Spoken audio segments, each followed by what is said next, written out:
ใกล้แล้วดิโดนละน้อยก็ออกมาจอบถ่ายให้พี่ซีเบิ่งอัปเดต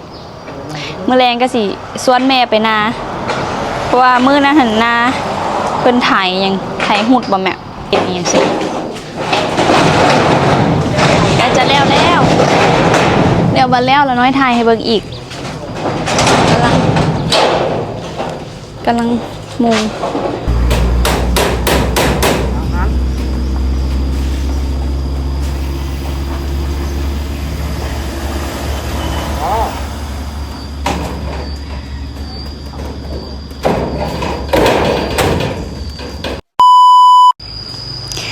สวัสดีทุกคนสวัสดีพี่ทุกคนเด้อขอต้อนรับเข้าสู่ช่องลาน้อยสาวลาวเปิดคลิปมาตอนนี้พี่ก็น่าจะฮู้ว่าตอนนี้ลาน้อยอยู่ไสพี่ก็คือวันนี้เฮาได้ลอยเอื้อยกลับมาบ้านเพราะว่าคิดฮอดบ้านพี่ลอยมาก็บ่ได้ซีอยู่โดนดอกนอนคืนนึงหรือว่า2คืนนี่แหละก็สิเมื่อหาเอื้อยเพราะว่าแบบหมอนัดเอื้อยเกิดนะวันที่12แต่ว่ายังบ่มีอาการอย่างเลยกายมาแล้วมื้อนี้กับวันที่13แล้ว13หรือ14นี่แหละ13วันที่13นะยังแบบอาการยังแบบเป็นปกติยังบ่ทันได้มีอาการอีหยังที่แบบคือสิออกค่ะนะพี่ก็เลยว่าละน้อยก็ขอเอื้อยครอบเอื้อยมาเพราะว่ามื้อนี้พอเพิ่นก็มุงหั่นน่าจะซ้ำแล้วมื้อนี้เพิ่นเริ่มมุงตั้งแต่วันเสาร์วันอาทิตย์พุ่นแหละละน้อยก็โอนเงินจ่ายค่าพอเพิ่นไปซื้อแผ่นลูซิ่งบอกเพิ่นซื้อลูซิ่งอันน่ะมามุงเลือกตอนนี้ก็ว่าซิกแพคน่าจะแพงก่อนเอาลูซิ่งแม่อยากได้กระเบื้องพ่ออยากได้ลูซิ่งสุดท้ายได้ลูซิ่งจ้าแล้วน้อยก็สิมาอัปเดตให้พี่เบิ่งตอนนี้พอเพิ่นก็กำลังมุงอยู่แล้วน้อยมาฮอดตอนช่วงประมาณ9 โมงอย่างนี่แหละออกรถตั้งแต่ออกเรือตั้งแต่พุ่น7 โมงครึ่ง8 โมงยังวันนี้มาฮอดกับ9 โมงยังขี่รถประมาณชั่วโมงไปตอนนี้เฮากะฮอดแล้วอาบน้ำเพราะว่ากินข้าวแล้วมาเลยบ่ทันได้อาบน้ำคุณมาอาบน้ำอยู่เฮือนเบิ่งทรงแล้วเมื่อคืนนี้หันฝนน่ะจะตกแฮงบ่ได้ถามแม่เบิ่งแม่เพิ่นก็ยิ้มเป้ยๆได้เห็นลูกมาถามว่ามื้อแลงกลับปะมื้อแลงกลับมาแม่ก็เลยนี่ฝนน่ะจะตกแฮงอีหลีเดี๋ยวไปถามแม่เบิ่งก่อนเพราะว่านี่นะเบิ่งขนาดแดดปานนี้ตอนนี้ยังซุ่มอยู่ขนาดเลยไปเบิ่งหมูกันพี่ก่อนที่จะไปเบิ่งห้านเดี๋ยวละน้อยแม่ว่าละน้อยบ่อยู่หมูบ่ได้อาบน้ำมันว่าจ้าเอ๋สบายดีเดี๋ยวมื้อสวยอาบน้ำให้เด้อกินฮอดกันบ่เนาะไอ้อูดนี่ให้จับอีกโอเคคิดฮอดบ่ก็อยากอยู่น้ำอยู่แต่มันจำเป็นเนาะแล้วเวียกแล้วงานกับมาหยามดึงจะสั่งแต่เพลงเพื่อนใหญ่ขึ้นได้นี่นะคิดฮอดกันดีกว่าเป็นอย่างนี้เขาเอิ้นมาคิดฮอดดีกว่านี่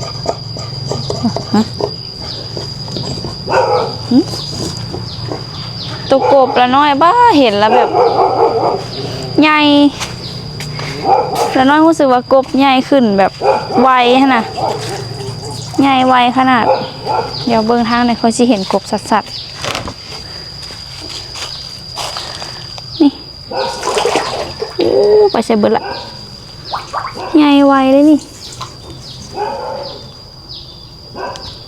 มาโซโตนะจะโตไหมอยู่ในกล้องก็จะแบบเป็นตัวน้อยๆเนี่ยแต่ว่าซ้ำพี่ใด2 นิ้วพี่ใด2 นิ้วปลายก็มีนะตอนเอามาก็ซ้ำนิ้วก้อยน้อยๆนึง2 ทิศ3 ทิศ3 ทิศคือว่าใหญ่ไวเติบนี่ดิอยู่พี่แต่ว่าบ่เห็นขามุ้งบรรยากาศที่คุ้นเคยมาฮอดแล้วก็คิดฮอดเบิ่งอะโวคาโดกะใหญ่ละเด้ต้นนี้เป็นมากตอนละน้อยเมื่อยังหน่วยน้อยอยู่ดิหน่วยใหญ่ละอามี่มาสักกันคำว่าอามี่ใส่ละนี่อามี่อยู่สิ มาแล้วก็บ่อยากกลับเลยวันนี้ก็แต่ก็จำเป็นต้องได้กลับคือเก่าเอื้อยเพิ่นก็น่าจะบ่เกินเดือน5นี่แหละน่าจะออกแล้วน้อยเมื่อตั้งแต่วันที่2แล้วก็วันที่5หั่นมาเมื่อนั้นใน FC เอื้อยพามาจอบบ้านหน่อยนึงตอนนั้นหลังคาก็บ่ได้มุงวันนี้เฮาก็กลับเพราะว่าบ่ได้นอนมื้อนี้ก็วันที่13ก็ถือว่าเมื่อพุ่นหั่นก็เกือบฮอดทิศประมาณเกือบฮอดทิศอีก2มื้อก็ฮอดทิศเมื่อวันที่2เด้มาอยู่พุ่นก็บ่ได้ค่อยถ่ายคลิปปานใด FC แบบว่ามันบ่ค่อยมีแนวถ่ายหั่นน่ะส่วนหลายก็หลักๆเลยเวียกหลักๆเลยก็จะมีแต่เฮ็ดแนวกินนั่นแหละมีแต่เฮ็ดแนวกินคันสิถ่ายแต่เฮ็ดแนวกินทุกมื้อน่ะก็ย่าน FC บ่เบิ่งแล้วน้อยก็คิดบ่ออกเลยขอเอ้ยซะกลับเมื่อบ้านสิมาถ่ายอันอัปเดตหลังคาให้ FC เบิ่งแล้วก็เมื่อโลดเพราะว่าตอนนี้ก็ยังปกติอยู่หั่นน่ะคันว่ามีอาการอีหยังก็ให้เอ้ยโทรบอกแล้วน้อยก็สิเมื่อแบบไวๆเลยอยู่บ้านก็บ่ค่อยมีหยังผักแล้วน้อยเกิดละตัวปู่อยู่ทงกลางหั่นนะแต่ว่าส่วนสิเกิดก็บ่ค่อยเกิดหลายนะตัวหมาขวดของละน้อยขนาดเอาแนวปกไว้แล้วนะเอา3ปกไว้ละเดี๋ยวหลังจากที่กลับเมื่อแล้วก็สิไปถ่ายคลิปอัปเดตให้ FC เบิ่งมีผักนางตู่หันเกิดดีอยู่ผักนางตู่เกิดละเฮาสิเอาใส่อันนั้นเอาใส่แบบเผ็ดเป็นเบี้ยหั่นน่ะปลูกเป็นต้นหั่นน่ะคันกินซะมันสิบ่นั้นปานใดปลูกเป็นเบี้ยแม่หยังพิงเฮ็ดอีหยังหมาแลนแซวแท้ว่ะคิดฮอดแฮงถ้า FC ละน้อยสิพาไปเบิ่งหน้าบ้านรุ่นกันเลยว่าสิเป็นแนวใดละน้อยเห็นละว้าวพอเพิ่นตั้งแต่มือเพิ่นเริ่มมุงเพิ่นกระโทอ้างละน้อยอยู่มื้อแรงสิชวนแม่ไปนาเพราะว่าเพิ่นไถนาปีนี้สิเฮ็ดนาหวานมีแต่แนวอันยากๆก็เลยว่าแก้ไขด้วยกันเฮ็ดนาหวานแล้วไถนาคาดนาก็บ่ได้พอก็บ่ได้ไปเฮ็ดมีแต่ใส่รถไถใหญ่จ้างอย่างเดียวเพราะว่าพอเพิ่นก็ขามุงหั่นมุงหยังเห็นบ่พี่สิใกล้แล้ว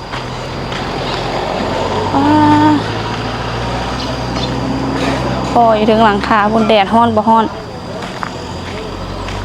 ใกล้แล้วดินี่แทนอาลูซิ่งบอก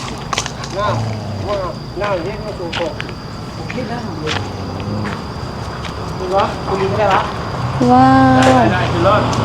สวยใกล้สิแล้วเดี๋ยวเอาน้อยทายให้หน่อยเบิ่งตอนนี้กำลังสิมุงบอลเงิบออกไปแรงๆพุ่นแรกค่อยเสียนเห็นสัตว์ตอนนี้มันเลื่อมมุงแล้วก็รู้สึกว่าสูงเพราะว่ายู่สายไฟขึ้นแม่เพิ่นหันบ่อยากให้มุงอะลูซิ่งเพราะว่าย่านสายไฟแต่ก็มันก็บ่มีผลหยังที่บ่เนาะแต่ว่าเฮาสิเอาเสาไฟน้อยน่ะมาตั้งไว้นี่ให้เพิ่นมาขุดใส่สายยู่สายไฟขึ้นจะเอาเสาไฟมาเสาหนึ่งไว้นี่แต่บ่ฮู้ว่าแม่นมื้อใดไว้นี่แล้วก็ยู่สายไฟขึ้นเพราะมันเถื่อหลังคาเฮาเป็นตาย่าน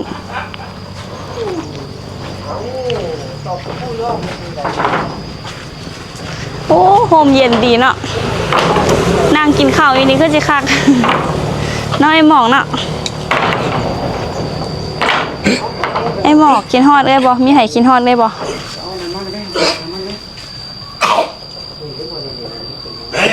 เป็นยังไงก้างคาคออ่ะ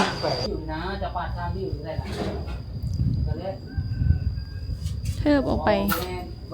แล้วมันนั้นมีโอกาสค่อยซื้อเสามาซื้ออีกเทิบไปอีกเนาะไหมเนาะนี่เทิบไปบอลนั่นอีกประมาณ2.50 เมตรพอได้แหนมีปิ้งซิเอ็นปิ้งเอ็นขาย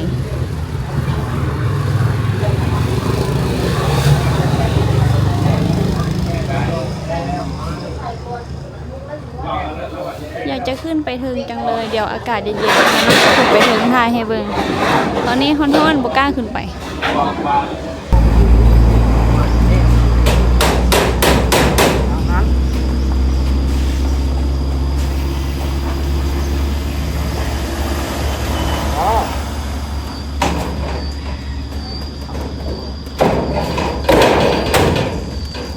ล้จะแล้ว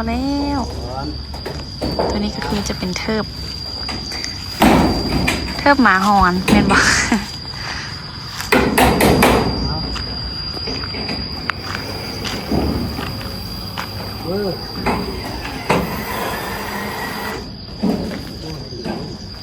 ก็คือแบบใส่สีเขียวเบิดเลยห้านกับสีเขียวเฮือนกับสีเขียวเฮือนรถกับสีเขียวเขียวเบิดเลยจ้า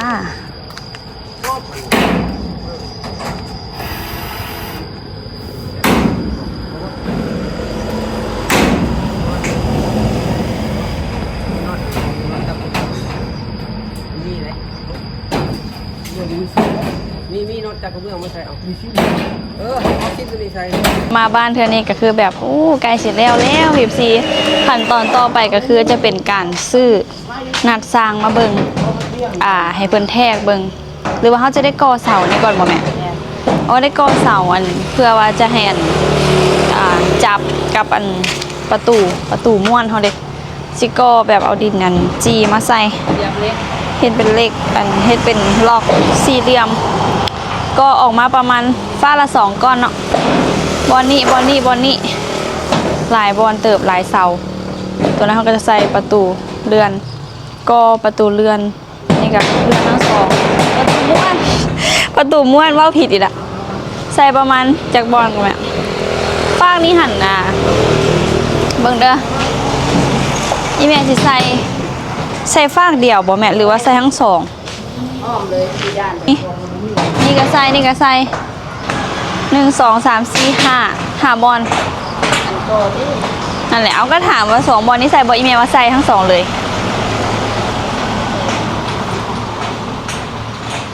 บอลนี้หันนะเขาจะวางเบียร์มันเทิบออกมาดิเขาจะอันนั้นฟากหนึ่งใส่ฟากหนึ่งก็ได้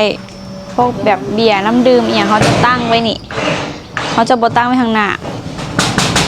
ก็เอาไว้เป็นโต๊ะวางผักวางอย่างเขาขายผักขายอย่างสินะหรือว่าฝ้านี่อันก็ปิดไว้ก็ได้ปิดไว้ฝ้าหนึ่งแล้วก็ใส่ประตูเลื่อนฝ้าหนึ่งเวลาขึ้นเย็นดีขนาดเลยหลังจากที่เพิ่นมุงใกล้สิแล้วเหลืออีกน้อยเดียวก็แล้วละนี่ตอนน้ำบีดทันตอนบ่ทันได้มุงหลังคาแล้วน้อยเบิ่งคือว่าสิต่ำนะเพราะว่าสายไฟก็คือว่านั่นบัดมามุงขึ้นแล้วพอเพิ่นยู่สายไฟขึ้นแล้วเฮ็ดจังซี่ขึ้นนะก็ฮู้ว่าสูงเติงเลยก็ถือว่าโอเคนี่แหละต่อไปก็สิมีห้านวางเครื่องวางหยังขายก็สิบ่เฝ้าซื้อให้พ่อเพิ่นเฮ็ดเป็นห้านไม้ให้ก่อนเพราะว่าเฮาก็บ่ได้มีงบหลายพุ่นแหละหลังจากที่ได้พอขายไปได้กำไรหยังก็ค่อยหาเงินซื้อ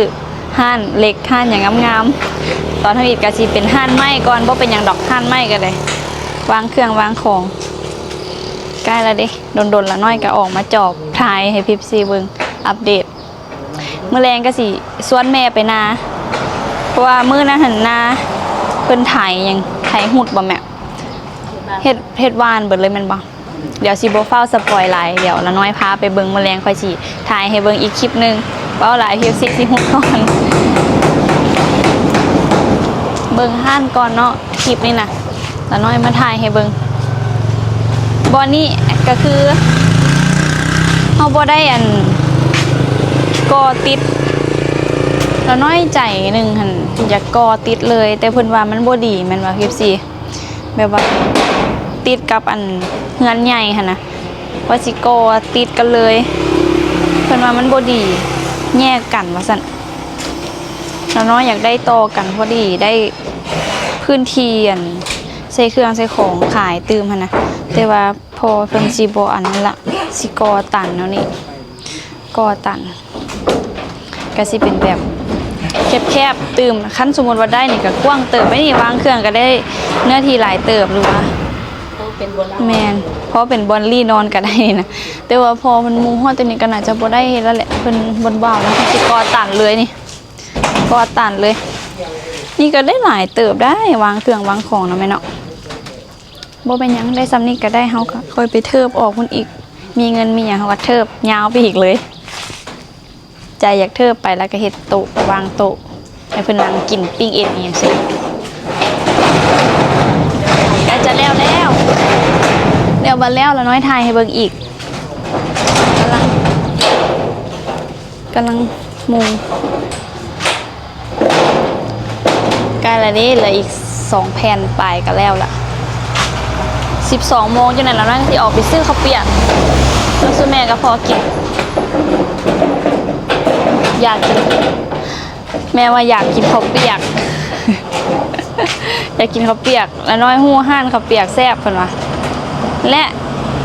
ไปทางนี่แหละห้านข้าวเปียกแต่ว่าคือเสียนั่นแล้วทางยากแม่ว่าฝนกระตกขี้ตุ่มแล้วน้อยเข้ามาหน้าทางเช้านี่กันเลยขี้ตุ่มเอเลดเลยก็สิเริ่มสมั่งแล้วเพราะว่าแดดมาแล้วดิกลับมาบ้านเธอนี้รู้สึกว่าเขียวทุ่มนะฝนตกเรียนมือเลยว่ะแม่ย่าก็มีให้งัวกินดีใจน้ำงัวมื้อเช้านี่น้อยมากอะปล่อยน้องๆเพิ่นออกเห็นมึงเปื้อนเบิดฝนตกแล้วนอนคอกเกือกอันขี้ตุ่มเกือกขี้กระเงียวเพิ่น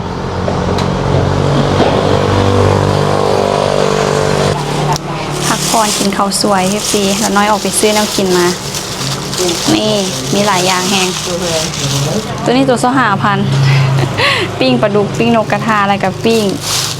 ชิ้นหมูมื้อนี้ก็คือกินอาหารซื้ออย่างเดียวอันห้านั้นบ่ได้ขาดเลยเนาะเพราะว่าเขาจะแปลงทางนะแล้วก็มีต่ำด้วยค่ะเดี๋ยวตอนนี้ว่าสิไปซื้อข้าวเปียกพอสวัสดิ์อยากตำครัวแล้วก็อยากปิ้งนกมาแล้วน้อยจัดให้นี่เมื่อซื้อนี่แล้วน้อยขั้นส้มมาฝากมาให้แม่ซีมชมหมูบ่มีใบตองไปใส่จากหัวขนาดไปรอเบิ่งสิไปเอาใบตองตัวบ่ได้คือบ้านเฮาได้หมาเฮาแล้วเขาจะออกมาในเมืองค่ะนะใบตองก็มีอยู่แต่ว่าเขาเจ้าบ่ออกมาค่ะนะเราน้อยไปรอซื้อเป็นตะหัวขนาดแล้วไปรอซื้อใบตองอยู่ในเมืองบ่มีไผอันนั้นเลยใบตองบ่ค่อยอันนั้นปานใดตะกี้อยู่เฮือนหั่นก็มีอยู่ตรงกลางจักกันเพิ่นปั๊มละตำบักทั่วจะแซ่บขนาดหอมมากมาแมงวันมาแล้วได้ในทอนมาเด้อเซีอาหารสวยของพวกเราวันนี้กลับมากินข้าวอยู่บ้าน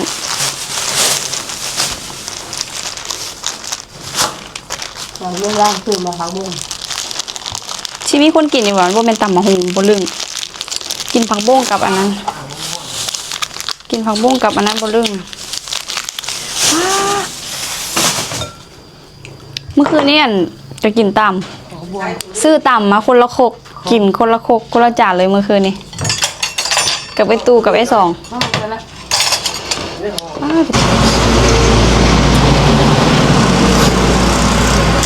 แกงหัวก็จะบ่ได้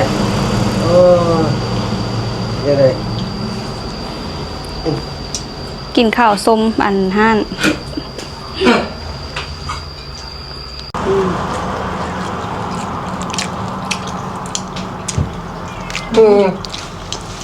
อันใหญ่ จะกินข้าว เส้นหลังเป็นอยู่ โอ้ยงาม กินหนาเขาไทยเนี่ยสูสีนะเขาแข็งว่ะ ปลาดุกแซ่บบ่ งาม เรื่องปลาดุกแล้วไปปิ้งขายเนาะ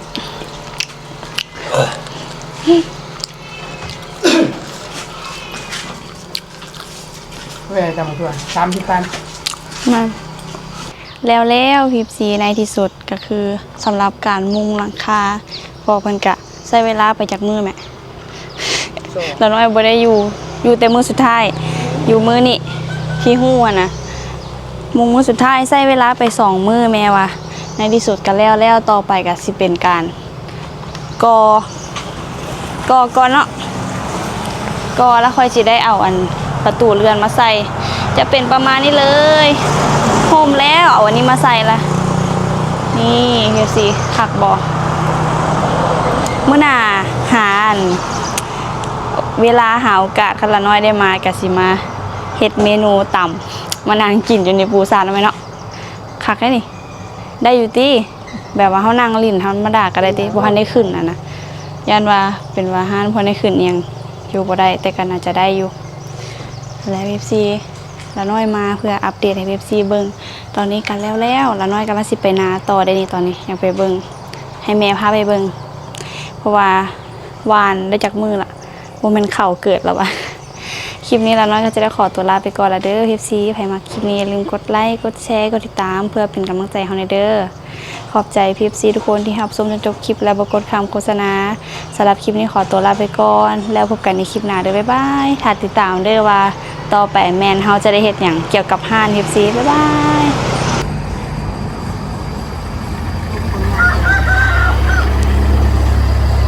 ชมผลงานตัวเองพอเพิ่นว่าละน้อยว่าสิปิดคลิปแล้วแต่ว่าเห็นพอหัวนางสมก็ถือว่าสวยอยู่ได้เนาะงาม ตรงๆ เบิ่งข้างหน้า